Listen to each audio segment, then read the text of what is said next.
Special Forces handler Graham Whitaker thought the war was finally behind him. But as the Chinook helicopter leveled off at 800 feet, the men he trusted didn't offer a hand, they offered a shove.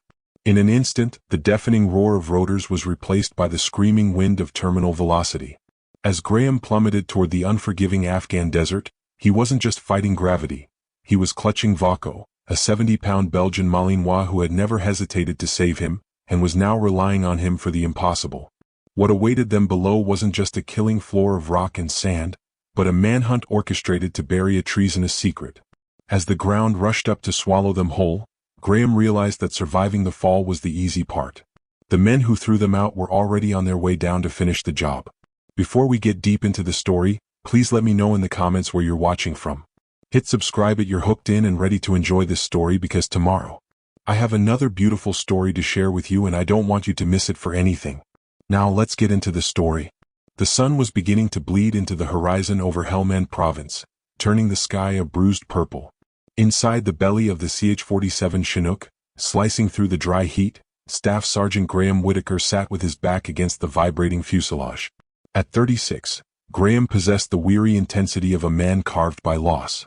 He was 6'1", lean and muscular from consecutive combat tours, with short dark hair and hazel eyes that constantly scanned for threats, a habit he couldn't shake. A jagged scar ran across his left forearm, a permanent reminder of a training accident, though the deeper scars from losing his entire unit 2 years ago remained invisible. Beside him sat Vaco, his 4-year-old Belgian Malinois partner. Vaco was a formidable creature, 70 pounds of tan and black muscle, with alert, pointed ears and intelligent amber eyes that missed nothing. He was trained for explosive detection and high-risk patrol, a weapon of war wrapped in fur. Yet, his greatest strength was his tether to Graham's humanity. As the vibration of the helicopter changed pitch, Vaco let out a low, uneasy whine, pressing his flank harder against Graham's leg. He sensed the shift in the air before Graham did. Standing near the open ramp were the loadmaster and 2 crew members. They wore standard fatigues, but their posture was wrong, too rigid, too calculated. These weren't brothers-in-arms relaxing after a successful extraction. They were executioners waiting for a signal. Graham felt the hairs on his neck stand up. He reached for his radio, but the loadmaster stepped forward, his boot heavy on the floor. He was a thick-set man with a face obscured by a dust scarf and ballistic eyewear. The hesitation in his movement betrayed him. He wasn't doing this for country. He was doing it for a paycheck signed by Colonel Victor Crane. "We're at the drop point, Sergeant," the loadmaster said, his voice distorted by the comms. "Drop point?" Graham's hand went to his holster, but he was too slow. 2 sets of hands grabbed him, zip-tying his wrists with brutal efficiency. "Crane ordered a clean slate," the man grunted. Vaco snarled, a terrifying guttural sound, launching himself at the aggressors. But a heavy boot caught the dog in the ribs, pinning him to the metal decking. "Don't touch him," Graham roared, struggling against the restraints.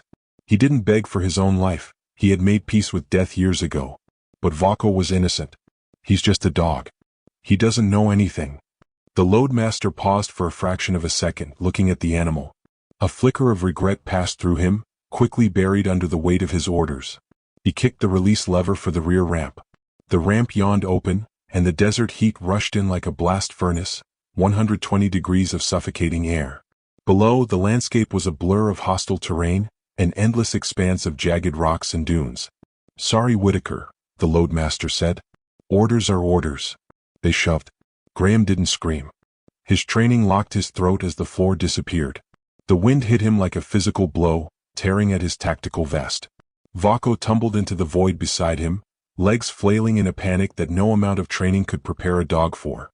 Graham forced his eyes open against the stinging wind. He twisted his body in midair, fighting the violent spin. He wasn't wearing a parachute, but he was wearing full combat gear. He grabbed Vaco, pulling the dog against his chest, wrapping his legs around the animal's torso. He angled his back toward the ground, offering his own body as a shield. The fall lasted 7 seconds. 7 seconds to regret the past. 7 seconds to hate Victor Crane. Then came the sand dune. They hit the slope at a devastating angle. The impact drove the air from Graham's lungs with the force of a sledgehammer. They tumbled, a tangle of man and beast, rolling violently down the mountain of sand until friction finally brought them to a halt. Graham lay half-buried, ears ringing, his shoulder screaming in agony. He tasted blood and grit. A few feet away, Vako lay still, whimpering softly. The sound of the Chinook faded into the distance, leaving them in the oppressive silence of the killing zone. They had survived the fall. But as Graham looked at the miles of empty desert, he knew the real fight had just begun. The interior of the C-47 Chinook was a cavern of vibrating darkness, smelling of hydraulic fluid, stale sweat, and the distinct, metallic tang of adrenaline that never quite scrubbed off after a mission. For Staff Sergeant Graham Whitaker, the rhythmic thumping of the twin rotors overhead wasn't noise. It was a lullaby he had listened to for half his life. At 36, Graham was third-generation Army, a man whose DNA seemed spliced with camouflage patterns and the dust of foreign wars. He sat near the rear ramp, his back pressed against the canvas webbing of the seat, boots planted firmly on the anti-skid decking. At his feet lay Vako. The Belgian Malinois was a 70-pound kinetic weapon wrapped in tan and black fur, currently curled into a deceptive ball of relaxation. Vako was 4 years old, prime age for a dual-purpose dog trained in explosives detection and patrol work. To the rest of the military, Vako was equipment, sensitive items to be cataloged and maintained like a rifle or a radio. To Graham, he was the only reason the nightmares hadn't won yet. Vako's blocky head rested heavily on Graham's dust-caked boot, his amber eyes closed, though his ears swiveled like radar dishes, tracking every shift in the air pressure, every click of a carabiner, every breath of the crew. Graham reached down, his hand finding the spot behind Vako's ears, scratching the thick fur absent-mindedly. It was a grounding ritual. We made it, Graham thought, the tension in his shoulders beginning to unspool. Another rotation, another close call, another flight home. But home was a relative term. Graham stared past the red tactical lighting of the cabin, his gaze unfocused. The emptiness of the helicopter bay felt louder than the engines. 2 years ago this bird would have been full. There would have been laughter, the crass jokes of men who had cheated death for the 100th time, the smell of chewing tobacco and cheap energy drinks. Now there was just Graham and the dog. The memory hit him like a physical blow to the ribs, the ambush in Helmand. He could still see the faces of his unit. Martinez, who had a kid on the way. Cooper, who owed him $20. 8 men. His brothers. They had walked into a kill box based on bad intelligence, a meat grinder arranged by an enemy who knew exactly where they would be. And Graham hadn't been there. He had been held back at base for a mandatory K-9 recertification with a young, unruly Vako. He had survived because of paperwork. Because of a dog. The guilt was a cold stone in his gut that never dissolved. It was why he worked alone now, why he volunteered for the deep-range recon missions that other handlers turned down. If he was alone, he couldn't get anyone else killed. Just him and Vako. And Vako didn't ask questions, he just followed. Graham blinked, forcing the ghosts back into their boxes. He looked up, scanning the crew. The loadmaster, a thick-necked sergeant named Miller whom Graham had shared mess hall tables with for 3 months, was standing near the forward bulkhead. Miller wasn't looking at the cargo. He wasn't checking the tie-downs. He was staring at Graham. When their eyes met, Miller flinched and looked away, focusing intently on a rivet in the floor. Graham's hand stopped moving on Vako's neck. A prickle of unease crawled up his spine, the spidey sense that every operator developed if they lived long enough. The vibe was wrong. The crew was too quiet. Usually, Miller would be giving a thumbs up or cracking a joke over the headset about the questionable quality of the chow waiting back at Bugram. Today, the crew moved with a stiff, rigid synchronization. They were tense. Why are they tense? We're in friendly airspace. The mission is done. Vako lifted his head. The dog's body went rigid against Graham's leg. A low, vibrating growl started deep in the Malinois' chest, a sound not of aggression but of warning. Vako smelled the pheromones of fear and aggression coming from the men standing 10 feet away. Graham slowly shifted his weight, his right hand drifting imperceptibly toward the drop-leg holster on his thigh where his Sig Sauer P320 sat. He didn't unclasp the retention strap yet. He just needed to feel the grip. "Hey, Miller," Graham said, his voice keying the internal comms, testing the water. "We diverting? Flight time feels long." Silence. "Miller?" The loadmaster tapped his headset, pretending not to hear, but his posture stiffened. Graham saw Miller's hand move to his own sidearm. Movement at the front. The cockpit door opened. Another crew member stepped out, weapon drawn but held low. Graham didn't wait. He moved. He lunged for his pistol, his thumb snapping the retention hood down. But the angle was bad and he was fighting gravity and the vibration of the aircraft. Before his weapon could clear the holster, the soldier closest to him, a man he didn't recognize, face obscured by a ballistic mask, threw his body weight onto Graham. Vaco fast. Graham screamed the attack command. The Malinois launched like a missile, 70 pounds of fury aimed at the attacker's throat. But the crew had been ready. As Vaco sprang, Miller stepped in from the flank, swinging a heavy distinct suppression pole, a catch pole used for animal control. The loop snagged Vaco's neck mid-air, jerking the dog back with a sickening choke. Vaco thrashed, claws scrabbling on the metal decking, snarling and snapping, but Miller twisted the pole, cutting off the dog's air.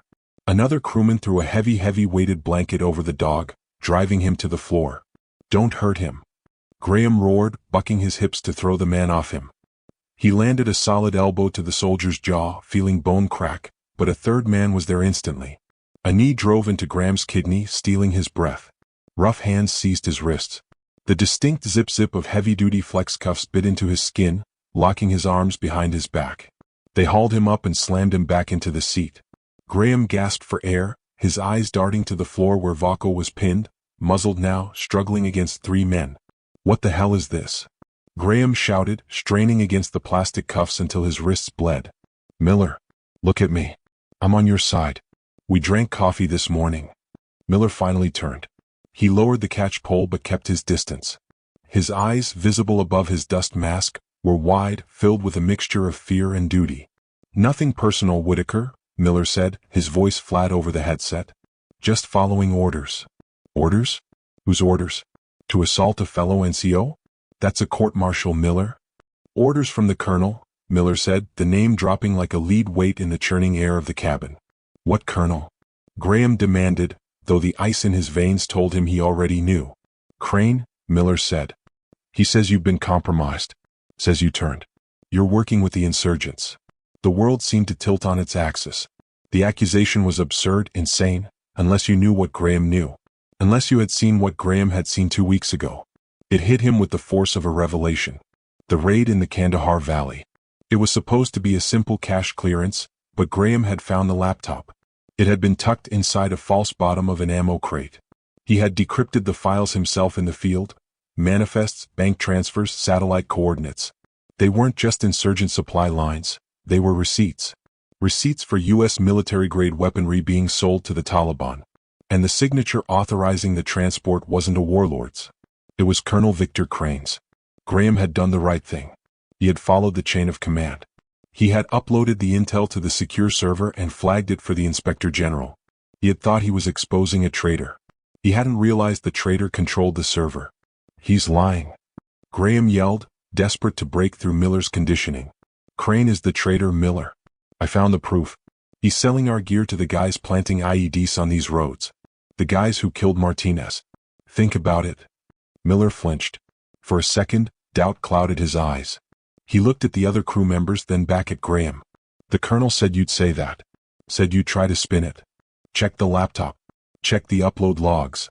"It doesn't matter," Miller said, his voice hardening, retreating into the safety of blind obedience. "We have our orders. Clean slate. No witnesses." "You're going to kill us?" Graham looked at Vaco, who had stopped thrashing and was now staring at Graham, eyes wide and confused above the muzzle. "Miller, look at the dog. He's a soldier. He's innocent. Just drop us at the FOB. Turn me in. Don't do this." Miller looked at the floor. He couldn't meet Graham's eyes anymore. He reached up and pressed a button on the bulkhead. A red light began to flash. The hydraulic whine of the rear ramp activating pierced the roar of the engines. The daylight rushed in. It wasn't the soft light of sunset anymore. It was a harsh, blinding glare reflecting off the infinite emptiness below. The wind roared into the cabin, a physical force that swirled the dust and debris, stinging Graham's face. Graham looked out. They weren't over a landing zone. They were at cruising altitude, 800 feet, maybe 1,000. Below them, the Afghan desert stretched out like the surface of Mars. Red rock, deep wadis, and unforgiving hardpack. "Miller!" Graham screamed, the wind tearing the name from his lips. Miller signaled to the other 2 men. "Do it." The soldiers grabbed Graham by the shoulders and the belt. They dragged him toward the edge of the ramp. Graham dug his heels in, his boots screeching against the non-slip coating, but with his hands bound, he had no leverage. He looked back. They were dragging Vaco too. The dog was scrambling, claws clicking uselessly, looking to Graham for a command, for help, for anything. "Vaco! To me!" Graham shouted. It was the recall command. The safety command. The soldiers pushed Graham to the very lip of the ramp. His toes hung over the abyss. The view was dizzying, a terrifying tapestry of brown and ochre rushing by at 140 knots. "Sorry, brother," the soldier holding his left arm whispered. They shoved. Graham felt the lurch in his stomach, the sickening sensation of the floor vanishing. For a split second he was weightless. He saw the belly of the Chinook, dark and greasy, retreating upward. And then he saw Voko. They had thrown the dog out right after him. The silence of the interior was replaced by the roar of the slipstream. Gravity took hold with terrifying speed. Graham began to tumble, the sky and the ground swapping places in a nauseating kaleidoscope. 7 seconds. That was the math. From 800 feet you have roughly 7 seconds before you hit the ground. 1. Graham fought the panic. Panic was death. He needed to stabilize. He arched his back, trying to get belly down to the earth, using his body like a skydiver. 2. He saw Voko. The dog was flailing, limbs paddling at the empty air, twisting violently. A dog's anatomy wasn't built for this. He would break his back on impact or his neck. 3. Graham made a choice. He tucked his knees, diving headfirst toward the spinning animal. He ignored the ground rushing up to meet him. He ignored the screaming of the wind in his ears. 4. He collided with Voko in midair. He grabbed the handle on the dog's tactical vest with his bound hands, his fingers screaming as they hooked into the nylon. 5. Graham hauled the dog close. He twisted his body, wrapping his legs around Voko's torso, pulling the dog's head into his chest. He positioned himself underneath the animal. He would be the cushion. He would take the break. 6. The ground wasn't a map anymore. It was rocks. It was scrub brush. It was a massive rising dune of sand that looked as hard as concrete. 7. Graham squeezed his eyes shut and whispered a silent apology to the only thing in the world he loved. Wow. The world ended in a supernova of pain. The impact was catastrophic.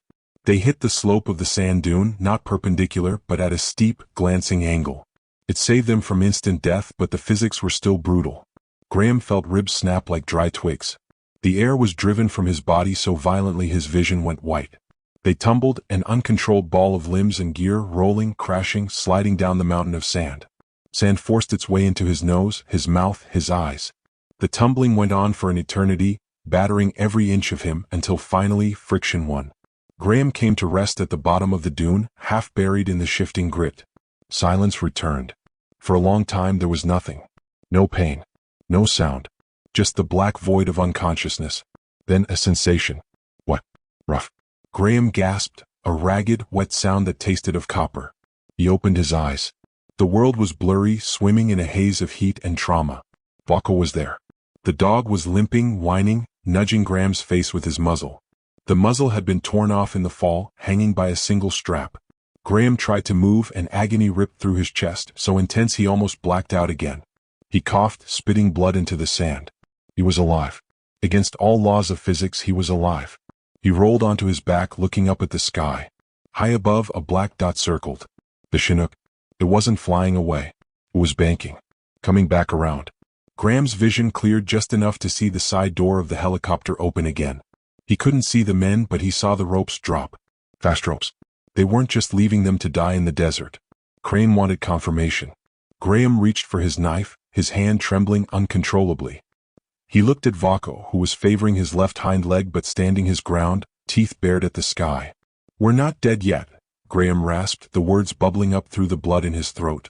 But as the first pair of boots hit the sand 100 yards away, Graham realized with chilling clarity, the fall was just the beginning of the execution. Consciousness returned not as a light, but as a suffocating weight. Graham Whitaker gasped, or tried to, but his chest refused to expand. It felt as though a steel band had been welded around his rib cage, crushing the life out of him. His mouth was full of grit, the taste of copper and dry earth coating his tongue. He lay half buried in the sand, his body twisted at an angle that defied anatomy, the relentless Afghan sun already baking the back of his neck. Air. He needed air. He forced a shallow, ragged breath through his nose, fighting the panic that clawed at his throat. Pain exploded in his left side, sharp, jagged, blinding. Broken ribs. At least 2. But the pain didn't matter. The silence did. Voko. The name scraped out of his throat, a dry rasp. Graham pushed himself up, but his left arm gave way instantly, sending a fresh shockwave of nausea rolling through him. His shoulder was dislocated. The humerus had popped out of the socket during the tumble, leaving the limb dead and useless at his side. He gritted his teeth, forcing his good arm into the shifting sand, dragging his torso upright. His vision swam, black spots dancing in the periphery, the horizon tilting dangerously. Concussion. He blinked hard, trying to clear the static. Vaco. He saw a patch of tan fur 3 feet away, partially obscured by a drift of sand. Graham scrambled toward him, dragging his useless left arm through the dirt. Vaco was lying on his side, still. Too still. No, no, no. Graham reached out, his hand trembling as he found the femoral artery on the dog's inner thigh. For a second there was nothing. Then thump thump, thump thump. Weak but there. Graham collapsed back onto his heels, exhaling a breath he didn't know he was holding. Good boy, he whispered, his voice cracking. Stay with me. He ran his hand over the dog's body, conducting a rapid trauma assessment. No massive bleeding. Chest rising and falling. But when his hand moved to Vaco's right hind leg, the dog let out a sharp, unconscious whimper. The limb was swollen, held at an awkward angle. Not a clean break but bad. Graham looked down at his own situation. He couldn't help Vaco with one arm. He looked at his left shoulder. The joint was visibly deformed, the ball of the bone sitting forward of the socket. He knew what he had to do. He had done it once before in training, and he had nearly vomited then. This would be worse. He sat with his back against a slab of sandstone, bracing his body. He gripped his left wrist with his right hand. He closed his eyes, visualizing the anatomy, the way the bone needed to glide back into place. 1, he muttered. 2. He pulled. A guttural roar tore from his throat, echoing off the dunes. The snap was audible, a wet, sickening pop as the bone ground against the socket and slid back home. The world went white. Graham slumped forward, forehead resting on his knees, gasping, sweat instantly beading on his forehead despite the dry heat. He stayed there for a full minute, waiting for the wave of nausea to pass. When he finally looked up, Vaco was awake. The Malinois was staring at him, amber eyes wide and confused, trying to lift his head. Easy, Graham soothed, crawling back to the dog. He tested his left arm. It throbbed with a dull, sickening ache, but it worked. He unclipped a pouch from his tactical vest, pulling out a roll of heavy-duty tape and a folded SAM splint. He worked quickly, his movements practiced. I'm going to fix you up, buddy. It's going to hurt. He set the bone as gently as he could. Vaco growled low in his throat, his muzzle wrinkling, but he didn't snap. He trusted Graham more than his own instincts. Graham wrapped the splint, securing it tight. Good boy. You're a tank. You're a damn tank. Graham sat back to assess their inventory. It was a short, terrifying list. His tactical vest was shredded on one side, the ceramic plate cracked. His radio was a brick of smashed plastic and circuitry, destroyed in the impact. He had his knife. He had a protein bar flattened in a pocket. He had his Sig Sauer P320, but when he ejected the magazine he counted 14 rounds. 1 in the chamber. 15 bullets against an army. And no water. He looked at the sun. It was high, angry, burning through the haze. The temperature was already pushing 110 degrees. By mid-afternoon the rocks would be hot enough to fry an egg. Without water, in this terrain with these injuries, they had 24 hours. Maybe less. Graham scanned the horizon. To the north, the jagged teeth of a mountain range cut the sky. He recognized the peaks.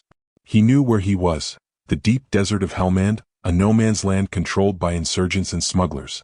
The nearest forward operating base was 50 miles west. 50 miles of hell. Then he heard it. A rhythmic thwop thwop thwop cutting through the silence. Graham's head snapped up. For a fleeting second, a spark of hope ignited. SAR? A rescue team? Then he remembered Miller's face. Just following orders. Move, Graham hissed. Vaco tried to stand, but his back leg buckled. He whined. I said move. Graham grabbed the handle of Vaco's harness, hauling the 70-pound animal up. Adrenaline flooded his system, momentarily masking the agony in his ribs. They scrambled over the lip of the dune, sliding down into a cluster of jagged rocks just as the black shape of the Chinook crested the horizon. Graham pressed himself into a crevice, pulling Vaco down beside him. He unclipped his binoculars, miraculously intact, and brought them to his eyes. The helicopter wasn't moving on. It was slowing, hovering. It settled over the crash site, kicking up a blinding storm of sand. Ropes dropped from the side doors. Men slid down. Fast, professional. They didn't move like regular infantry. They moved like predators. They weren't wearing U.S. Army fatigues. They wore multicam trousers and plain coyote tan t-shirts, high-cut helmets, and expensive plate carriers. Contractors. Mercenaries. One man stood out. He didn't rappel. He walked off the ramp as the bird touched down. He was tall, carrying a customized M4. Through the magnification, Graham saw the face clearly. A jagged scar ran from his ear to his jawline. Hatcher, Graham breathed. The name was a ghost story in the special operations community. Former Delta Force, kicked out for excessive force, now a cleaner for the highest bidder. If Crane had sent Hatcher, he wasn't just covering his tracks. He was scorching the earth. Graham watched as Hatcher walked to the impact site. He saw the mercenary kneel, examining the disturbed sand where Graham had dug himself out. Hatcher touched the sand, then looked at the splatter of blood Graham had coughed up. Hatcher stood, tapping his headset. Graham couldn't hear the words, but he could read the body language. Target survived. Target is bleeding. Hunt is on. Graham lowered the binoculars. His hand gripped the pistol, his knuckles white. They know, he whispered to Vaco. The dog licked the blood from Graham's hand, his tail giving a single weak thump against the rock. Graham looked at the endless expanse of baking rock and sand ahead of them. 50 miles. No water. A broken body. A crippled dog. And a kill team led by a psychopath with air support. We've faced worse, Graham lied. He needed to hear it. He needed to believe it. He checked the chamber of his pistol again. Let's show them why we're still breathing. Using the rocks as cover, Graham and Vaco began to move, slipping away from the crash site like ghosts, disappearing into the heat shimmer of the desert. But as they crested the first ridge, Graham spotted a glimmer in the distance. Not water, but something metallic reflecting the sun, moving fast across the valley floor. Technical trucks. Crane hadn't just sent a helicopter. He had mobilized the locals. The desert wasn't just empty anymore, it was closing in. The Afghan sun didn't just shine, it hammered the earth with a malice that felt personal. Graham Whitaker moved through the jagged spine of a ridgeline, keeping to the hard basalt rock where his boots left no imprint. Every step was a negotiation with agony. His fractured ribs ground together like mortar and pestle, sending spikes of white-hot pain through his chest that stole his breath before he could even draw it.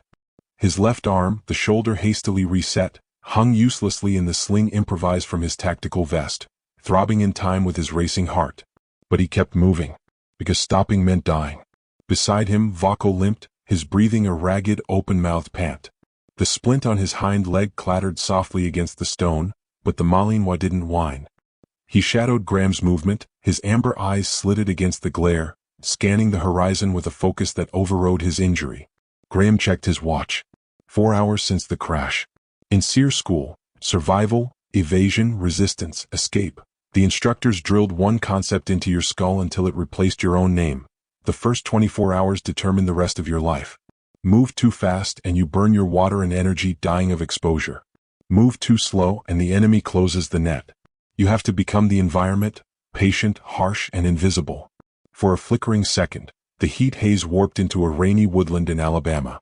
Graham was 22, shivering in a mud pit. A master sergeant with a face like tan leather was screaming over the sound of fake gunfire. Your mind is a liar, Whitaker. It will tell you to quit long before your body is actually done. It will tell you it hurts too much. It will tell you it's hopeless. The difference between a survivor and a casualty is who stops listening to that voice first. Graham blinked, the sweat from his eyes, the memory dissolving back into the blinding ochre of the desert. His lips were already cracking, fissures of dried blood splitting the skin. His tongue felt like a piece of sandpaper swelling in his mouth. Dehydration was setting in faster than he'd calculated. Don't listen to the voice, he told himself. Listen to the ground. A low rumble vibrated through the soles of his boots. Graham froze, raising a fist. Vaco stopped instantly, lowering his body without being told. The rumble grew into a mechanical growl. Vehicles. Graham dropped flat, pulling Vaco down into the shadow of a shallow wadi, a dried riverbed carved by flash flood centuries ago. He pressed his face into the dust, peering through a gap in the scrub brush.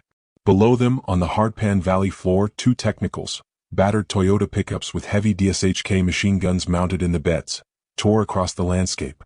They weren't moving with military precision. They were erratic, aggressive. Crane had outsourced the hunt. Insurgents, Graham whispered, the realization chilling him despite the heat. Crane wasn't just using his private team. He had paid off the local warlords. Every set of eyes in this sector was looking for an American soldier and a limping dog. The lead truck slowed, tires crunching on the gravel less than 50 feet from their hiding spot. A man in the back stood up, wrapping a shamak around his face, scanning the ridge with binoculars. Vako's hackles raised. A low, menacing rumble started deep in his chest, the instinct to protect kicking in. Graham's hand shot out, clamping gently but firmly over Vako's muzzle. He locked eyes with the dog. "Quiet," he mouthed. It wasn't a command, it was a plea. Vako froze. The growl died in his throat. His eyes remained locked on the threat, but he submitted to Graham's control perfectly. The gunman in the truck shouted something in Pashto, pointing to the east. The driver gunned the engine and the vehicle sped off, kicking up a cloud of choking dust that drifted over Graham and Vako.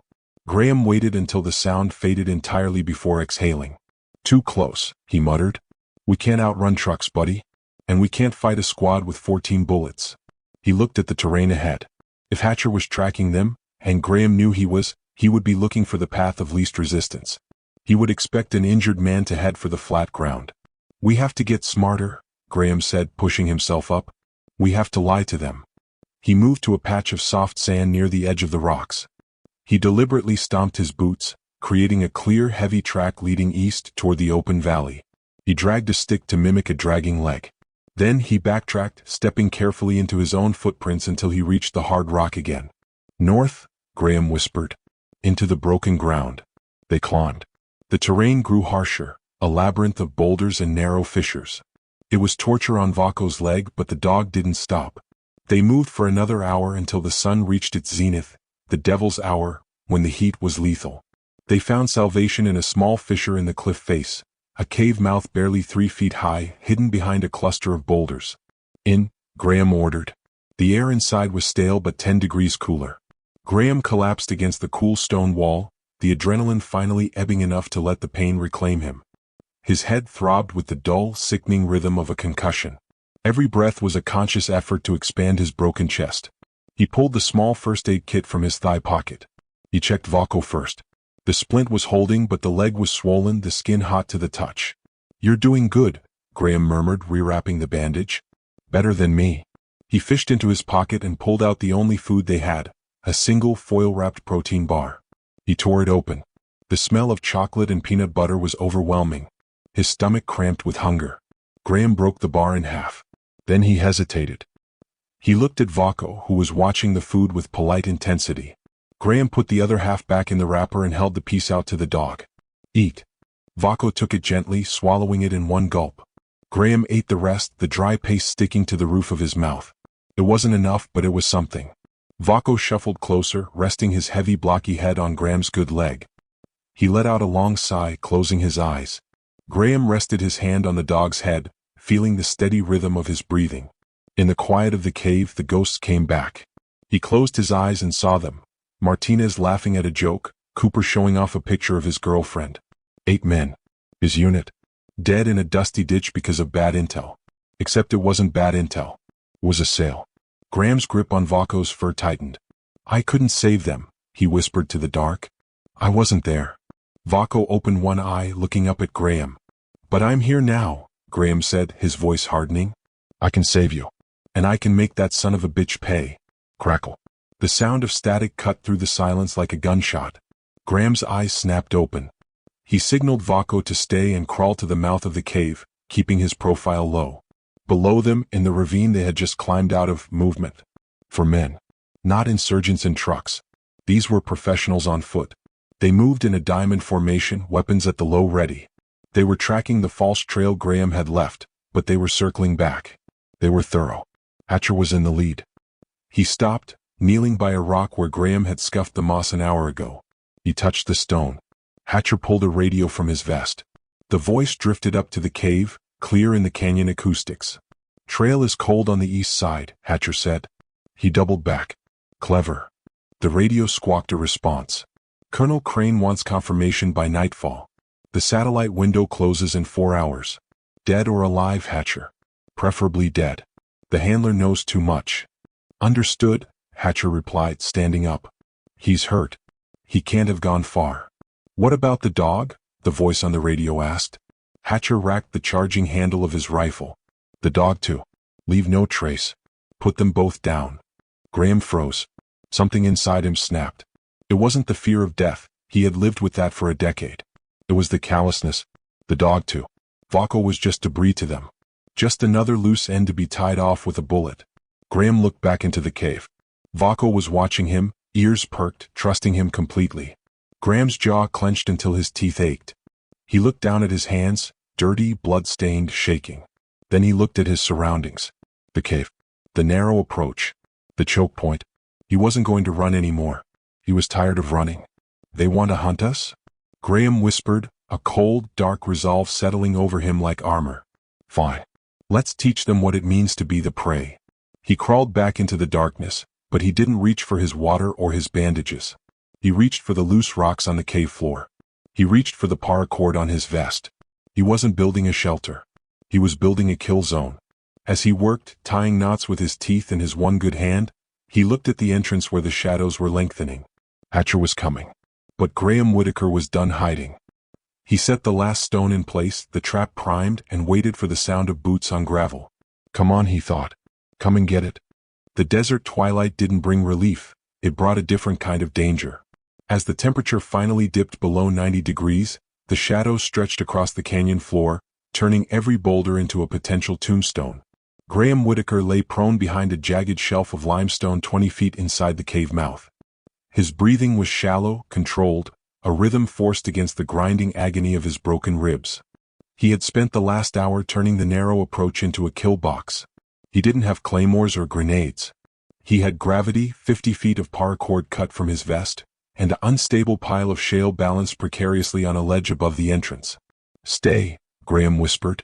Vaco was pressed into a crevice behind him, shielded from the line of fire. The dog's body was trembling, not from fear, but from the wired, electric anticipation of violence.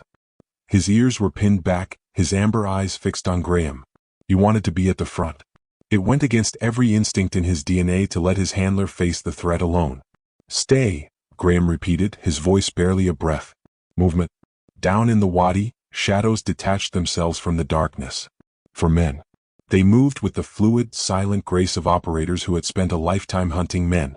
Hatcher was in the lead, his silhouette distinct against the fading light. They had flipped their night vision goggles down, turning the world into green phosphor. Graham tightened his grip on the P320. His palms were sweaty, but his aim was rock steady. Slow as smooth. Smooth as fast. The sniper mantra played on a loop in his head, drowning out the thumping of his own heart. He waited. He let them get comfortable. He let them think they were the predators. The point man, a mercenary carrying a suppressed carbine, stepped onto the gravel incline leading to the cave. He scanned the opening, his weapon sweeping left to right. He took another step. His boot caught the taut line of paracord hidden beneath the dust. Snap. The sound was small, but the consequence was heavy. Above the entrance, the tension holding the shale pile released. A cascade of rocks, some the size of basketballs, rained down on the point man. He didn't scream, he was too disciplined for that, but he stumbled, his weapon clattering against the stone. Contact. Hatcher's voice cut through the noise. Chaos erupted. Dust billowed up, blinding the NVGs. Graham didn't hesitate. He squeezed the trigger. Crack. The shot echoed like a cannon in the confined space. The point man, still trying to regain his footing, dropped like a puppet with cut strings, a round in his center mass. Graham shifted his aim. Crack. The second mercenary, rushing to cover, took a round to the shoulder, spinning him around. Graham fired again. The man went down and stayed down. Suppressing fire. Hatcher roared. The canyon lit up. Rounds hammered the cave mouth, chipping away stone and sending razor-sharp fragments spraying over Graham. He ducked low, pressing his face into the dirt as bullets zipped through the air where his head had been a second ago. Hatcher wasn't panicking. He was coordinating. He was pinning Graham down. Flank right. Get behind him. Graham cursed. He counted the rounds in his head. 11 left. He popped up, firing 2 quick shots toward Hatcher's muzzle flash, forcing the leader to duck, but he couldn't see the fourth man. He heard the crunch of boots on rock to his left. The flanker was climbing the exterior of the cave, trying to get an angle to shoot down into Graham's position. Graham tried to turn, but his dislocated shoulder screamed in protest, locking his movement. He was too slow. He saw the shadow of the mercenary rise up over the lip of the cave, rifle leveling at Graham's exposed back. I'm dead, Graham thought. The realization was cold and factual. Then a blur of tan and black launched from the shadows. Vaco disobeyed. Ignoring the stay command, ignoring the fracture in his leg, the Malinois exploded from cover. He didn't run. He launched himself off his good leg, a missile of pure, protective fury. The mercenary on the ledge never saw the dog. He only felt the impact as 70 pounds of muscle slammed into his chest. The man screamed, a raw, terrified sound that cut through the gunfire, as he was knocked backward off the ledge. He hit the ground hard, his rifle skittering away, but Vaco was on him instantly. The dog wasn't trained for police apprehension anymore. This was war. Vaco's jaws clamped onto the man's forearm, shaking violently, his growls reverberating off the canyon walls. The mercenary reached for his sidearm with his free hand. Graham scrambled forward, ignoring the fire from Hatcher, and leaned over the ledge. He had a clear line of sight. Crack. The mercenary went limp. Vaco AUS. Graham shouted, the release command tearing from his throat. Vaco let go instantly, standing over the body, chest heaving, blood on his muzzle, not his own. He looked up at Graham, ears perked, waiting. Silence fell over the canyon. Hatcher had stopped firing. He was down 3 men in less than 30 seconds. He was a businessman and the math no longer worked. Pull back. Hatcher yelled into his radio. Bird.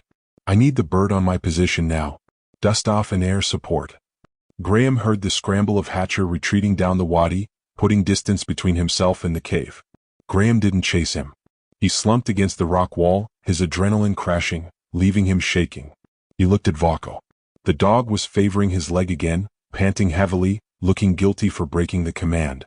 Graham holstered his weapon and grabbed the dog's head with his good hand, pulling him close, pressing his forehead against the animal's fur. Bad dog, Graham whispered, his voice thick with emotion. Good dog. Stupid, brave dog. Vaco licked the sweat and grime from Graham's face. We have minutes, Graham said, pushing himself up. That helicopter is coming back. He slid down the slope to the bodies of the mercenaries. It was grim work but necessary. He patted down the vests, his hands moving with desperate speed. He found it. On the second man's belt, 2 canteens. Graham unscrewed the cap of one and downed half of it in 3 gulps, the water tasting like life itself. He poured a stream into his cupped hand for Vaco, who lapped it up frantically. He checked their pouches. He found 2 spare magazines for a Glock, useless for his SIG, but then he found a thigh rig on the flanker. A tactical radio with a built-in Garmin GPS unit. Graham ripped it off the dead man's gear. The screen was cracked but functional. He toggled the map view. A blue triangle marked their location. But there was another waypoint marked in red, designated FOB Sierra. It was an abandoned Soviet airstrip, 35 miles north. Graham stared at the screen. That was where the helicopter had come from. That was where Crane was. For the last 8 hours, Graham's only goal had been escape. Just survive. Just get away. But as he looked at the red dot, something shifted in his chest. The fear that had been driving him evaporated, replaced by a cold, hard rage. Crane wasn't just chasing him. He was sitting in a fortress, confident, drinking coffee while men died for his bank account. The sound of rotors began to thump in the distance. The gunship was inbound. Graham clipped the GPS to his vest. He checked his pistol. 11 rounds. He grabbed a K-bar knife from the mercenary's rig and shoved it into his belt. We're not running anymore, Graham said, his voice low and dangerous. Vaco looked at him, head tilted. We're going to the airstrip, Graham told him. We're going after Crane. The searchlights of the helicopter swept across the valley floor, turning the night into day. Let's go. They didn't head for the open desert. Graham led them into a narrow fissure in the canyon wall, a slot canyon barely wide enough for a man, leading straight into the mountains. It was the hard way, the steep way. But it was the only way the helicopter couldn't follow. As they disappeared into the shadows, Graham Whitaker wasn't just a survivor anymore. He was a hunter. And he was bringing the wolf with him. But as the slot canyon narrowed and the walls rose hundreds of feet above them, blocking out the stars, Graham noticed something on the ground that made his blood run cold. Fresh tire tracks. Not from a truck. From a motorcycle. Someone else was using these secret paths. Someone who knew the mountains better than the maps, and they were heading straight for them. The desert had a cruel way of trading one extreme for another.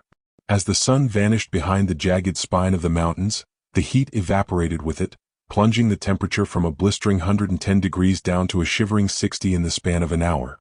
Graham Whitaker shivered, his sweat-soaked t-shirt turning into a cold compress against his skin. His tactical vest trapped some body heat, but his arms were exposed, and the deep ache in his fractured ribs seemed to sharpen in the cold air. "Stay close," he whispered. Vako pressed against his leg, the dog's warmth a small mercy. They were moving through the skeletal remains of a village nestled in a narrow bowl of the canyon. It wasn't just abandoned, it was obliterated. Mud brick walls had been reduced to dust. Roofs had caved in, leaving jagged timber ribs pointing at the moon.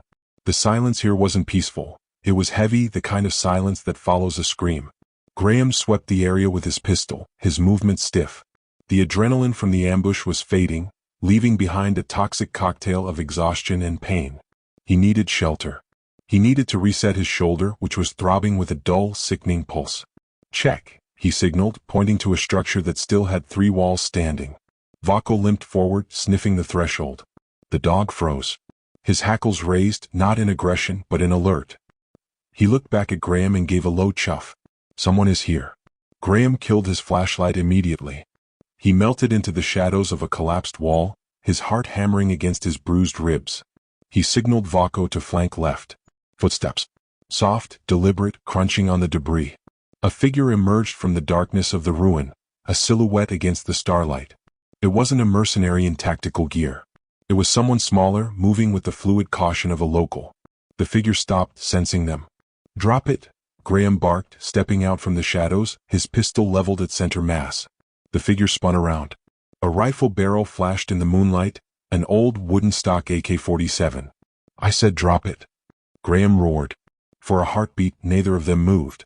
It was a Mexican standoff in the middle of nowhere. The person holding the rifle was a woman. She looked young, maybe mid-20s, her face framed by a dark headscarf, her eyes fierce and unafraid above the iron sights of her weapon. She wore traditional Afghan clothing, dusty and worn, but her stance was practiced. "I don't want trouble," Graham said, switching to Pashto, the words thick on his dry tongue. "Zana Gwaram che jang akam." The woman didn't lower her weapon. She stared at his uniform, at the shredded American flag patch on his shoulder. "Then you came to the wrong country," she replied in English. Her accent was heavy, but the words were sharp as glass. She lowered the barrel of her AK-47 by an inch, a calculated risk. "You are American military. What are you doing out here alone? Where is your unit?" "I could ask you the same thing," Graham countered, keeping his pistol trained on her. He didn't trust her. In this country, a grandmother with a basket of fruit could be a spotter for a mortar team. "This was my home," she said, gesturing to the ruins around them with the barrel of her gun. "Before the fires. Insurgents. Men who fight for nothing but money," she spat. "Using weapons that were not made in these mountains. Weapons made in your factories." Graham's face darkened. The connection was instant. "American weapons. New ones," she said, her eyes narrowing.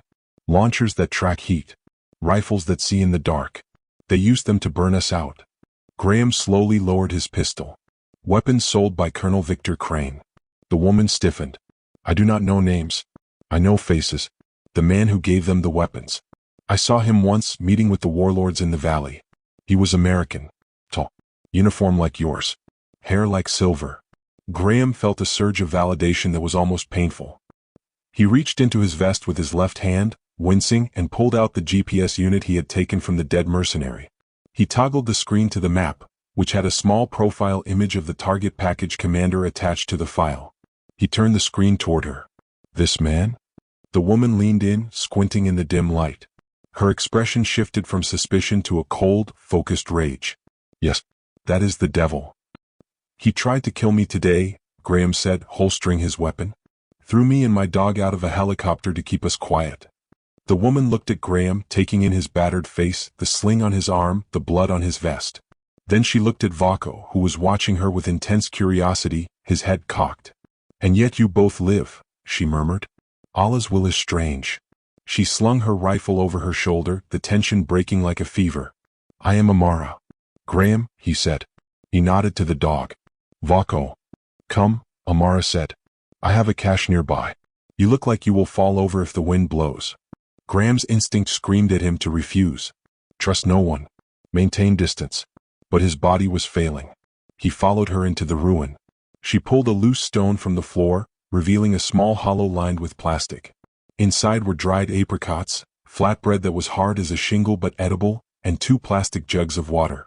She poured water into a tin cup and offered it to Graham. He hesitated, his eyes searching hers for deceit. "If I wanted to kill you, American," she said dryly, "I would have let the cold do it." Graham took the cup. He drank slowly, forcing himself not to gulp, then poured the rest into his hand for Vaco. The dog lapped it up, his tail wagging tentatively. As they ate the dried fruit in the dark, Amara spoke. She told him of her husband and 2 children, buried in the rubble beneath them. She told him how she had stayed behind when the others fled, tracking the trucks, learning the routes, waiting for a chance to put a bullet in the man with the silver hair. "I know the desert," she said. "I know where his men patrol. They are searching the valley floor now. Why help me?" Graham asked, watching her face. "My flag is on the uniform of the man who destroyed your life." Amara broke a piece of bread, looking at the fireless hearth. "Because you hate him as much as I do. And revenge is a meal best shared." It was a grim logic, but one Graham understood perfectly. "He's at an old Soviet airstrip," Graham said. 35 miles north. That's where he's running the operation." "I know the place," Amara nodded. "It is a fortress." "I'm going there," Graham said, his voice flat. "I'm going to end this." "Then we go together," Amara stated. It wasn't a question. "But not through the valley. His technicals are everywhere. If you go north on the flat ground, you will be dead before sunrise." "What's the alternative?" "The goat paths," she pointed toward the looming black shape of the Hindu Kush mountains rising above them. "Through the high passes. It is steep and the air is thin. But they do not watch it." Graham looked at the mountains. It would be brutal climbing with broken ribs and a bad shoulder. It would be hell for Vaco's leg. But it was the only tactical option. "First light," Graham said. "First light," she agreed. She curled up in the corner of the ruin, wrapping herself in a wool blanket she pulled from the cache. Within minutes, her breathing evened out. Graham took the first watch. He sat near the doorway, the pistol in his lap. Vaco lay between them. Graham watched the woman sleep. Could he trust her? Really trust her? She had every reason to sell him out to the local warlords for a bounty. She had every reason to put a bullet in the back of his head for what his country's weapons had done to her family. "Everyone betrays you eventually," the voice in his head whispered. Crane did. Miller did. She will too. Vaco stirred. The dog stood up painfully, limped over to Amara and sniffed her sleeping form. Graham tensed, ready to issue a command. But Vaco didn't growl. He circled once, groaned, and lay down with his back pressed against Amara's feet. He let out a long, contented sigh. Graham stared. Vaco didn't like strangers. He barely tolerated other soldiers. But he had chosen to guard her. Graham felt the knot in his chest loosen. He had learned the hard way that human judgment was flawed, corrupted by politics and fear. But a dog's instinct was pure. If Vaco trusted her, that was good enough. Graham leaned his head back against the cold stone wall, staring up at the alien constellations of the Afghan sky. They had a plan. They had an ally. But as he looked at the jagged silhouette of the mountain pass Amara had pointed to, a new dread settled in his gut. The peaks were shrouded in a thick, unnatural cloud bank that blocked out the stars. The wind was picking up, howling through the ruins with a sound like a dying animal. Amara had said the enemy didn't watch the high passes. As the first snowflake drifted through the broken roof and landed on Graham's hand, he realized why. The enemy didn't need to guard the mountain. The mountain did the killing all by itself. The air at 11,000 feet didn't just lack oxygen, it lacked mercy. Graham Whitaker's lungs burned with a cold, metallic fire as he hauled himself up the jagged escarpment. Every breath was a negotiation with his fractured ribs, a sharp, grinding reminder that his body was failing. The dawn light had turned the Hindu Kush into a landscape of stark contrasts, blinding white snow patches and razor-sharp black basalt. Ahead of him, Amara moved with the sure-footed grace of a mountain goat, her silhouette cutting through the morning mist. She didn't look back often, but when she did, her eyes were calculating, measuring Graham's remaining strength against the vertical mile left to climb. "Step where I step," she called back, her voice snatched away by the wind. "The loose shale will slide. If you fall here, you do not stop until the valley floor." Graham didn't answer. He didn't have the breath. He turned to Vaco. The Malinois was struggling. The makeshift splint on his hind leg was holding, but the terrain was brutal for a quadruped. Vaco scrambled up a shelf of rock, his claws scrabbling for purchase, slipping, whining in frustration as his bad leg dragged. "Hold on, buddy," Graham wheezed. He knelt, fighting the dizziness that swam in his vision. He unclipped the remaining webbing from his tactical vest and fashioned a crude harness, looping it around Vako's chest and hindquarters. Up, Graham commanded. As Vako lunged for the next ledge, Graham heaved on the webbing, taking the dog's weight. Searing pain shot through Graham's dislocated shoulder, white and blinding. He gritted his teeth so hard he felt a molar crack, but he didn't let go. He hauled the 70-pound animal up the rock face, sweat freezing instantly on his forehead. Amara was watching him from the ledge above. She didn't offer to help, she couldn't carry the dog, but her expression had softened, the hardness in her eyes replaced by something bordering on respect. "In my village," she said as Graham collapsed onto the flat rock, gasping for air, "we had a saying. Show me how a man treats his animals and I will show you his soul." Graham wiped the grit from his mouth, checking Vako's paws for cuts. "Then what does my soul look like?" he rasped. Amara looked at the bruised, bloodied soldier and the dog leaning against him. "Like someone who has lost much," she said quietly, "but refuses to lose anything more." Graham looked away, staring out over the vast, empty drop they had just ascended. "2 years ago," he said, the words tumbling out before he could stop them, "I lost 8 brothers. My whole unit. Ambushed in a wadi not far from here." Amara sat on a rock, resting her AK-47 across her knees. She listened. "I survived because I wasn't there," Graham continued, his hand burying itself in Vako's fur. "I was back at base filing paperwork.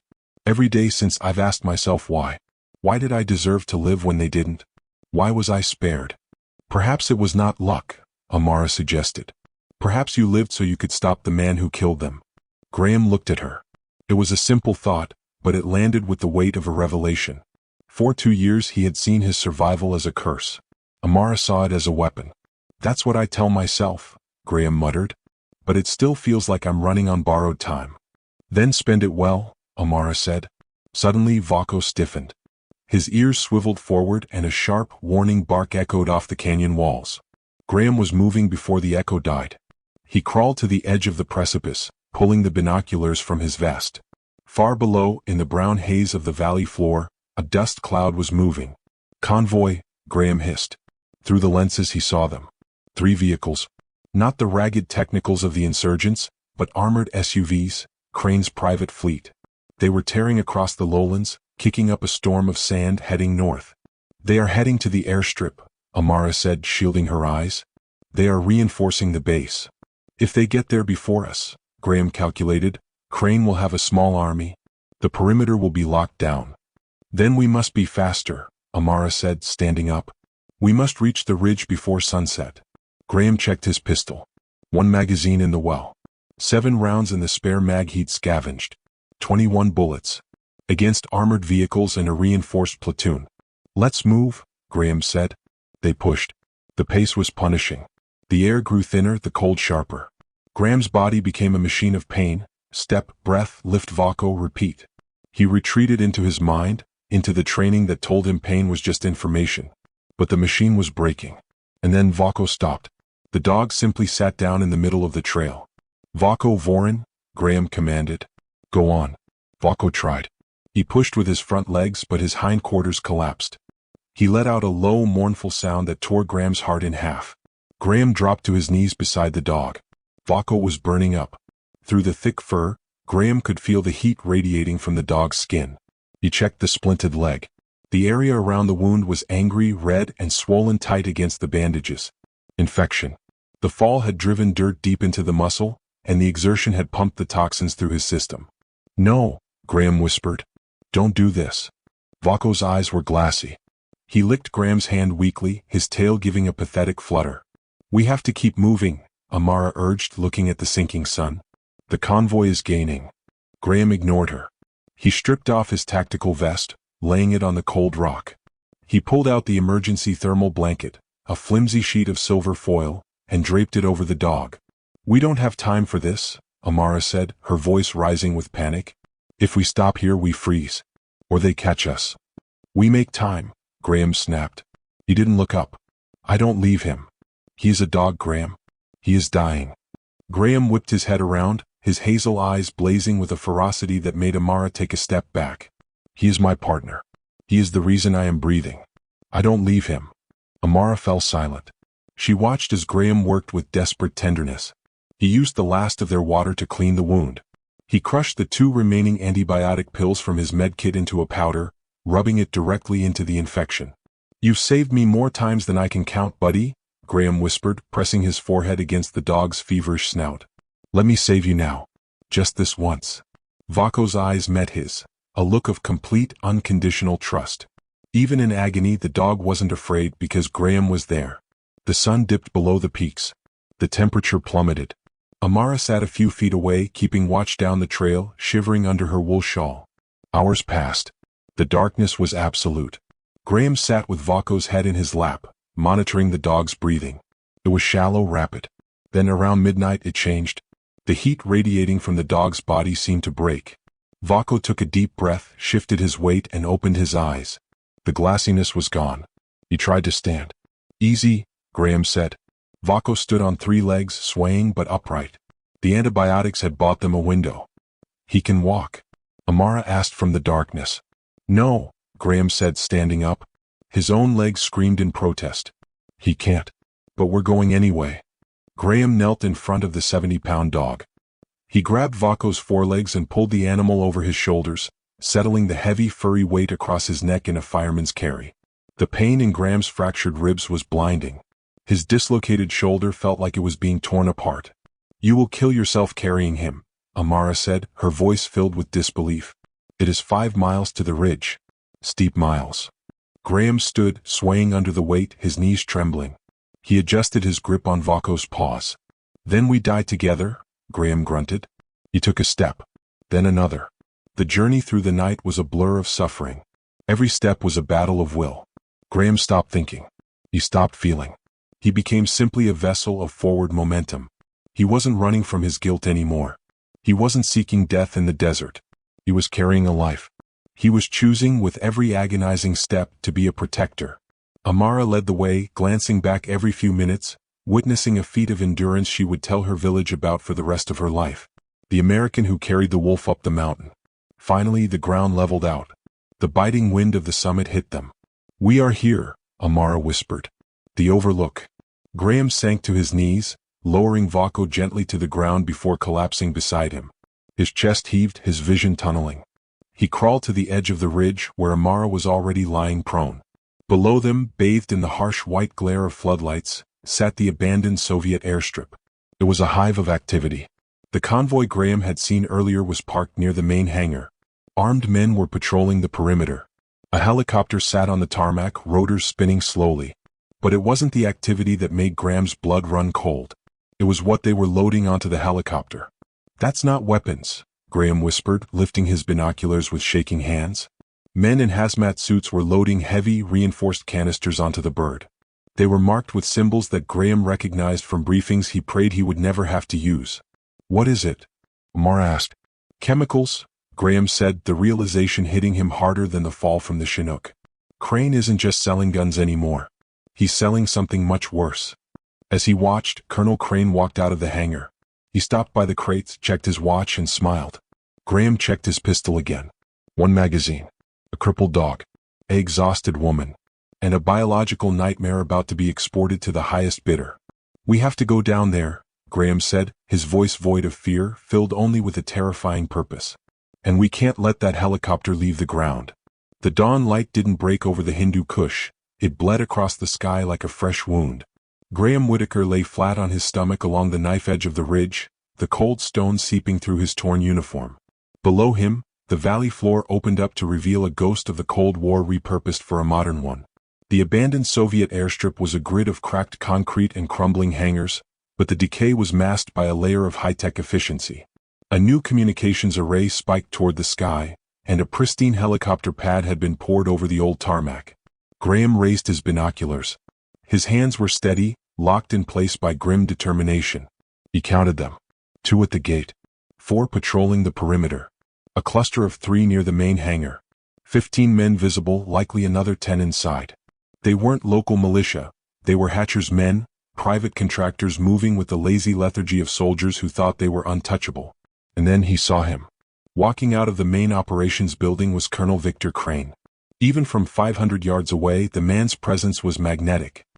His silver hair was perfectly groomed, his uniform pressed despite the field conditions. He stood by a folding table, pointing at a map, issuing orders to a subordinate with the casual confidence of a man who believed he was God. Graham's grip tightened on the binoculars until the rubber coating groaned. "There you are," Graham whispered, the hatred cold and hard in his chest.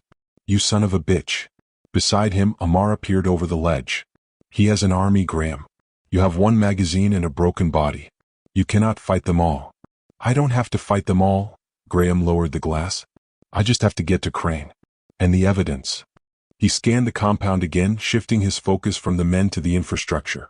He pinpointed a squat, concrete blockhouse with a nest of antennas on the roof. "That's the TOC, Tactical Operations Center. That's where his computer is. That's where the proof is. And the men with the guns standing between you and the door?" "Distraction," Graham said. He pointed to the north end of the runway, where a cluster of rusty fuel tanks stood next to a modern tanker truck. "If that goes up, every eye and every gun turns north." He pulled the remaining explosive compound from his pouch, scavenged from the claymores back at the cave, and began rigging a crude detonator using the battery from his broken radio and a strip of copper wire. Amara watched him work, her eyes wide. "You are going to blow up the fuel depot?" "We are," Graham corrected. He handed her the device. "I need you to place this. Set the timer for 15 minutes. Then get back to the ridge." "You are insane," she breathed. "Tactically flexible," Graham grimaced, checking the wiring one last time. He turned to Vaco. The dog was lying low, eyes fixed on the compound below.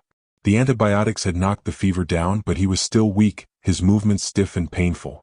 He wouldn't survive a stealth infiltration, and he couldn't outrun a firefight. Graham knelt, ignoring the screaming protest of his knees. He took Vaco's head in his hands, forcing the dog to look at him. "Stay," Graham commanded softly. Vaco whined, a high-pitched sound of protest. He tried to nuzzle Graham's vest, sensing the finality in the tone. He knew what "stay" meant, but his heart was rebelling against his training. "No," Graham said firmly. He pointed to Amara. "Guard." Vaco looked at Amara, then back at Graham. He let out a soft huff of air. "I know, boy," Graham whispered, his voice cracking. "I know. But I need you to protect her. She's packed now. Understand?" Vaco held his gaze for a long second, communicating a depth of loyalty that Graham felt he didn't deserve. Then the dog leaned forward and licked the dirt and blood from Graham's cheek, a single rough stroke of affection. Vaco limped over to Amara and sat down, pressing his shoulder against her leg. Graham felt a stinging behind his eyes. He stood up abruptly, turning away before he could change his mind. 15 minutes, Amara. Don't be late." "Good hunting, Graham," she whispered. Graham moved. He descended the ridge using the shadows of a dry drainage culvert, moving with a painful, rhythmic silence. Every step sent a jolt through his ribs, but he pushed it down, locking the pain away in a box in his mind labeled later. He reached the perimeter fence, a rusted chain-link barrier patched with razor wire. He used his wire cutters, snipping a hole just big enough to squeeze through. He was inside. He crept through the graveyard of Soviet machinery, using the rusted husks of old Mi-24 Hinds as cover. He checked his watch. 14 minutes. He made his way toward the TOC, stopping behind a stack of crates. He was 100 feet from the door. 2 guards stood out front, smoking, their rifles slung lazily. Crane was visible through the window, pacing. Graham waited. The seconds ticked by like heartbeats. 3, 2, 1, boom. The north end of the airfield vanished in a sphere of orange fire. The shockwave rolled across the tarmac, rattling the crates Graham was hiding behind. "Contact. North perimeter," someone screamed. The siren began to wail. The 2 guards at the door jumped, staring at the mushroom cloud rising into the dawn sky. They scrambled toward the fire, shouting into their radios. Mercenaries poured out of the barracks, running toward the chaos. Graham moved. He broke cover, sprinting across the open ground. He hit the side of the TOC building, breathing hard, his weapon drawn. The door was unlocked. He slipped inside. The room was cool, lit by the glow of monitors. Maps covered the walls, supply routes, drop zones, payoff schedules. And there, on a heavy oak desk, sat a ruggedized military laptop. Crane wasn't in the room. He must have gone to the window in the adjacent command suite to watch the fire. Graham holstered his weapon and sat at the desk. He jammed the USB drive he'd taken from Hatcher's man into the port. The screen locked. Password protected. Graham didn't hack it. He didn't have time. He pulled the knife from his belt and pried the back casing off the laptop, ripping the hard drive straight out of the chassis. Low-tech. Effective. Should have stayed dead, Sergeant. The voice came from the doorway. Graham spun around. Hatcher stood there. He looked like a nightmare, his face battered from their earlier fight, dust covering his gear, his eyes burning with a cold, professional hate. He had a pistol raised. I'm stubborn that way, Graham said. Hatcher didn't monologue. He fired. Graham dove to the right as the bullet shattered the computer monitor. He crashed into a map stand, the hard drive clutched in his hand. Hatcher charged. He slammed into Graham, driving him into the wall. Graham's broken ribs screamed in agony, his vision graying out. Hatcher was fresh, strong, and twice as heavy. He pinned Graham against the plaster, his forearm crushing Graham's throat. You caused me a lot of trouble, Whitaker, Hatcher grunted, driving a knee into Graham's gut. Graham couldn't breathe. He couldn't reach his gun. He clawed at Hatcher's face, his thumbs gouging for the eyes. Hatcher roared and threw Graham across the room. Graham hit the desk, sliding off, the hard drive skittering across the floor. Hatcher drew his knife, a serrated combat blade. Time to finish it. He lunged. Graham didn't try to block. He couldn't overpower him. He dropped to his knees, letting Hatcher's momentum carry the blade over his head. As Hatcher stumbled forward, Graham grabbed a heavy metal hole punch from the desk and swung it with every ounce of desperate strength he had left. The heavy iron base connected with Hatcher's temple with a sickening crack. Hatcher froze. His eyes rolled back. He collapsed like a sack of cement, landing face first on the linoleum. Graham fell back against the desk, gasping for air, clutching his ribs. He spat blood onto the floor. He crawled over to Hatcher, checking the pulse. Alive but out cold. Graham grabbed the hard drive. He had it. The proof. The names. The bank accounts. Crane was done. He stood up, swaying, a grim smile touching his lips. He reached for his radio to try and raise a signal to call in the cavalry. Click. The sound of the base's PA system engaging echoed through the room and across the entire compound.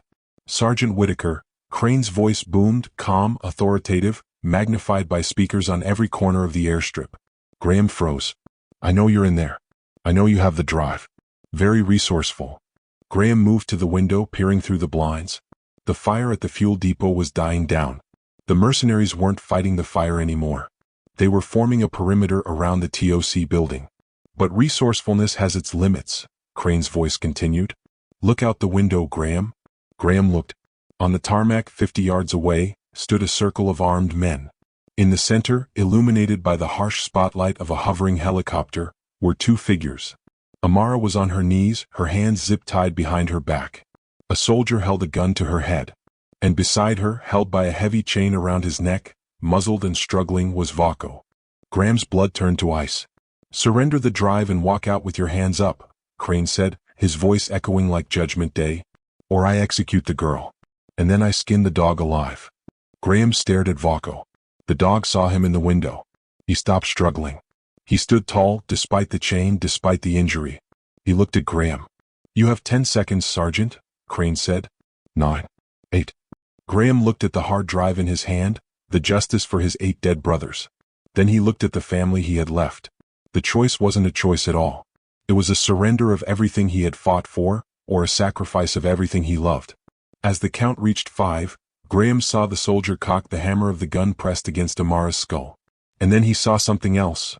A subtle shift in the shadows behind the mercenary line, a movement too fast to be human and too low to be a man. Graham Whitaker stepped out of the Tactical Operations Center, his hands raised above his head. The morning sun was fully cresting the mountains now, casting long, bloody shadows across the tarmac. The air smelled of aviation fuel and the lingering acrid smoke of the explosion he had caused. Inside his right boot, pressed painfully against his ankle, was the hard drive, the only leverage he had left. The scene before him was a tableau of execution. 8 mercenaries formed a semicircle, their rifles raised and locked. In the center, Amara knelt on the concrete, her hands zip-tied behind her back, her posture defiant even in defeat. Beside her was Vaco. The dog was unrecognizable as the sleek athlete he had been yesterday. His fur was matted with blood and dust, his legs splinted with dirty tape.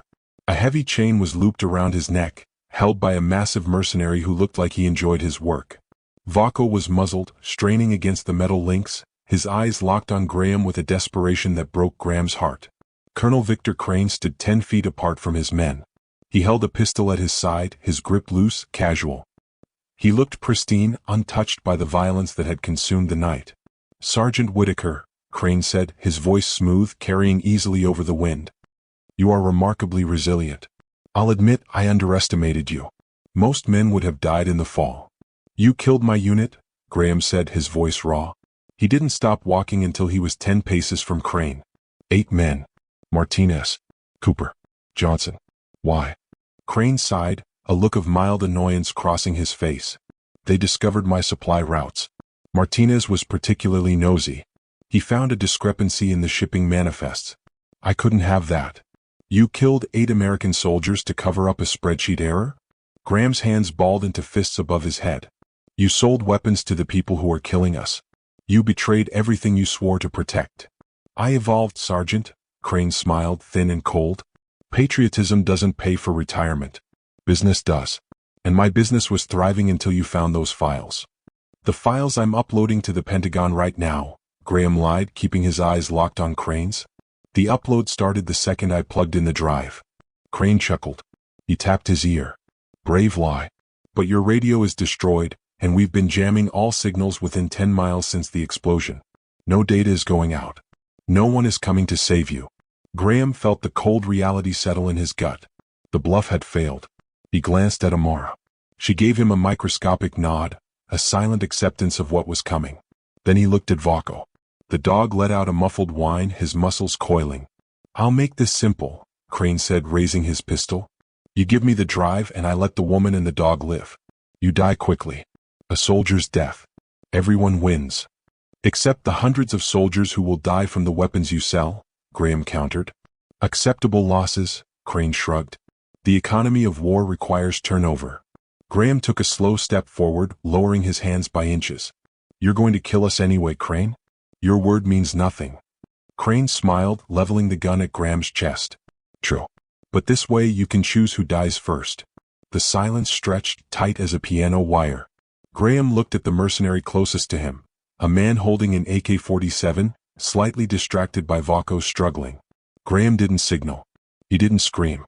He just moved. He dove. Graham slammed into the mercenary, grabbing the barrel of the AK-47 and driving the stock into the man's throat. The mercenary gagged, his finger clamping down on the trigger. A burst of gunfire sprayed into the sky, shattering the standoff. "Kill them!" Crane roared, retreating toward the helicopter on the pad. Chaos erupted. Amara, her hands still bound, threw herself into a roll, diving toward the body of a guard who had been dropped in the opening volley. She twisted her body, grasping for a knife on his belt with her tied hands. But it was Vaco who changed the tide. Hearing the gunfire, seeing Graham in combat, something primal snapped in the Malinois. The pain in his fractured leg was deleted by a surge of adrenaline. With a roar that sounded more like a lion than a dog, Vaco lunged. The mercenary holding the chain was caught off balance. Vaco hit the end of the slack with 70 pounds of force. The mercenary stumbled. Vaco didn't wait. He twisted, the chain slipping from the man's grip. He used his front paws to claw the muzzle off his face, ripping the leather straps. Free. Vaco didn't run for cover. He ran for the man who was aiming at Graham. He hit the mercenary like a furry cannonball, jaws clamping onto the man's firing arm. Bone crunched. The man screamed, his weapon clattering to the tarmac. Graham used the distraction. He spun his human shield around, taking 2 rounds in the mercenary's vest that were meant for him. He fired the AK-47 one-handed, dropping 2 targets. "Vaco, get down!" Graham screamed. Crane was at the helicopter. The rotors were already spinning up to speed. He jumped into the pilot's seat, pulling on the collective. The skids left the ground. "No you don't," Amara yelled. She had cut her bindings and grabbed a rifle. She fired at the cockpit, the glass spider webbing, but the armored plexiglass held. The helicopter rose, 6 feet, 8 feet. Crane was escaping. He was taking the secrets, the connections, the network with him. Graham broke into a sprint, ignoring the agony in his ribs, but he was too far away. He wasn't going to make it. But Vaco was faster. The dog ignored the mercenaries. He ignored the bullets kicking up dust around his paws. He saw the target. He saw the man running away. Vaco launched himself off the tarmac. It was a jump that defied physics, fueled by pure, unadulterated loyalty. Vaco cleared the open door of the rising helicopter. His jaws didn't find flesh. They found the leg of Colonel Crane's flight suit as the man tried to kick the door shut. Vaco latched on and hung there, 70 pounds of dead weight swinging violently. Crane screamed, kicking at the dog, but the sudden shift in weight destabilized the hover. The helicopter banked hard to the right. The tip of the main rotor clipped the tarmac. The sound was apocalyptic, screaming metal and shattering glass. The helicopter smashed into the ground, rolling onto its side. The fuel tank ruptured.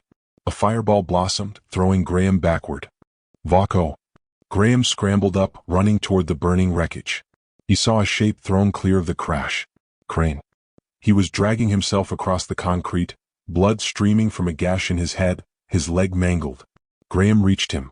He grabbed Crane by the collar and dragged him away from the intense heat, throwing him down near the edge of the blast zone. Crane looked up, his face a mask of soot and blood. He laughed, a wet, bubbling sound. You can't win, Whitaker. I have connections. Senators. Judges. I'll be out in a week. Graham reached into his boot.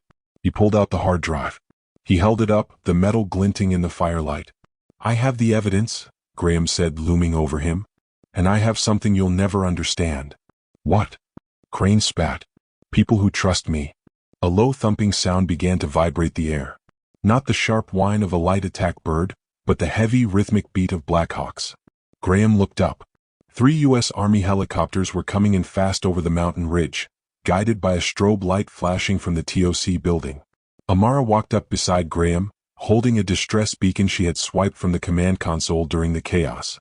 I called for a ride, she said, out of breath but smiling. The Blackhawks touched down.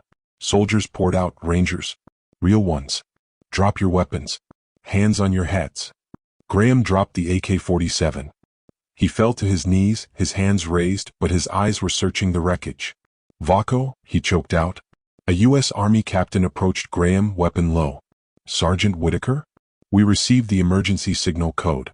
Are you? The captain stopped, seeing the carnage.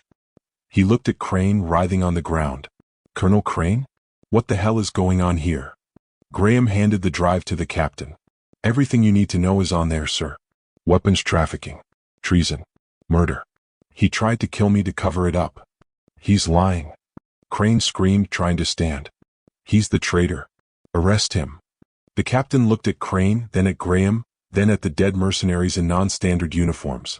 He looked at Amara, standing guard over Graham. Secure the colonel, the captain ordered his men, and get a medic over here. Vaco, Graham whispered, ignoring the captain. He tried to stand, but his legs finally gave out. The adrenaline dump hit him like a physical blow. He collapsed forward. The dog. Amara shouted, pointing near the burning helicopter. Limping out of the smoke, scorched, bleeding, and dragging his leg came Vaco. He was burned, his fur singed, but he was walking. He came straight to Graham. He didn't look at the other soldiers. He didn't look at the fire. He collapsed next to his handler, resting his heavy head on Graham's chest. Graham wrapped his arms around the dog, burying his face in the smoky fur. We made it, buddy, he sobbed, the tears finally cutting through the grime on his face. We made it. Medic, the captain shouted again, his voice urgent. As the darkness of exhaustion finally claimed him, Graham felt the steady, strong beat of Vaco's heart against his own. They were broken. They were bleeding. But they were together. However, as the medics loaded Graham onto the stretcher and he looked back one last time, he saw the captain plugging the hard drive into a secure tablet. The officer's face went pale as he read the first file. It wasn't just Crane. The list of names scrolling across the screen went higher than a colonel. Much higher. Crane was laughing as they dragged him away. You think this ends with me, Sergeant? He screamed over the rotors. You just started a war you can't finish. Graham's eyes closed, the threat hanging in the air like smoke. They had survived the fall, but had they just walked into something far more dangerous? The smell of dust and cordite was gone, replaced by the sharp, stinging scent of antiseptic and floor wax. Graham Whitaker opened his eyes. The light in the room was soft, filtered through hospital blinds, civilized light, not the blinding glare of the Afghan sun. He tried to sit up, but his body rebelled. His chest was wrapped tight in compression bandages, and his left arm was immobilized in a sling. He felt heavy, anchored by gravity and painkillers. But he wasn't alone. On a thick mat beside the bed, curled into a shape of absolute devotion, lay Vaco. The Malinois' left hind leg was encased in a fiberglass cast, and patches of his fur were shaved where burns were healing, but his chest rose and fell with a steady, peaceful rhythm. As if sensing Graham's consciousness, Vaco's ears twitched. One amber eye opened. Graham reached down, his fingers trembling as they brushed the velvet fur between the dog's ears. "Hey, buddy," Graham whispered, his voice a gravelly rasp. Vaco didn't get up, he couldn't yet, but his tail gave a rhythmic thump-thump-thump against the floor. "He hasn't left your side since they let him in," a voice said from the doorway. "The nurses tried to move him once. He made it very clear that was a bad idea." Graham turned his head. Amara stood there. She wasn't wearing the dusty robes of the village anymore. She wore simple Western clothes, jeans and a sweater that looked strange on her, yet fitting. She looked cleaner, lighter, but her eyes still held the sharpness of the mountains. "Amara," Graham breathed. "They are calling you a hero, Graham," she said, walking to the foot of the bed. "The news is everywhere. The handler who fell from the sky and brought down a warlord." "I was just trying to survive," Graham said, looking back at Vaco. "Maybe," Amara smiled softly. "But you didn't survive alone." She pulled a chair close. "Crane is in custody. The hard drive you secured, it had everything. Names, bank accounts, flight logs. They arrested Hatcher and the surviving mercenaries.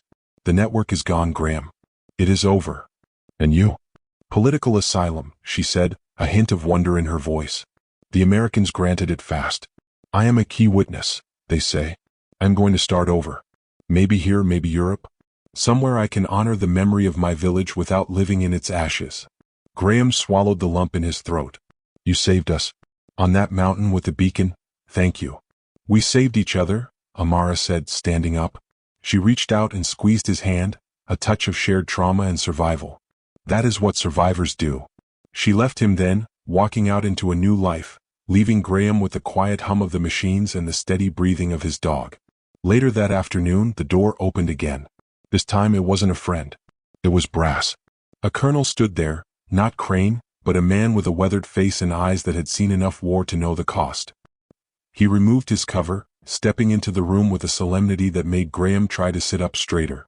"At ease, Sergeant," the colonel said gently. "I'm Colonel Vance. On behalf of the United States Army, I want to apologize. You were failed by the system. You were betrayed by a superior officer. What happened to you, it should never happen to any soldier. What happened to my unit should never have happened either," Graham said, the old anger flaring. Colonel Vance nodded slowly. "You're right. We've been analyzing the data from Crane's drive. It wasn't just greed, Sergeant. Crane's corruption caused intelligence blackouts. We believe the ambush 2 years ago, the one that took your team, was designed." Graham went cold. Designed. They were getting close to his operation. Martinez had flagged a shipment. Crane fed their grid coordinates to the enemy to eliminate the threat. The room spun. For 2 years, Graham had carried the crushing weight of survivor's guilt. He had believed he survived because of a mistake, because he was filing paperwork while his brothers died. He had believed he didn't deserve to be alive.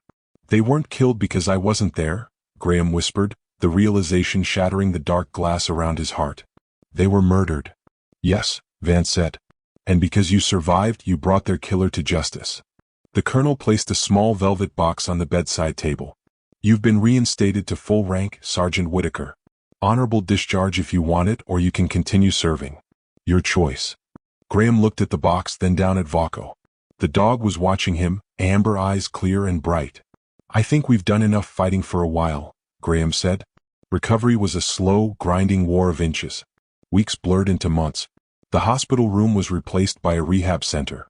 Graham learned to lift his arm again, pushing through the scar tissue.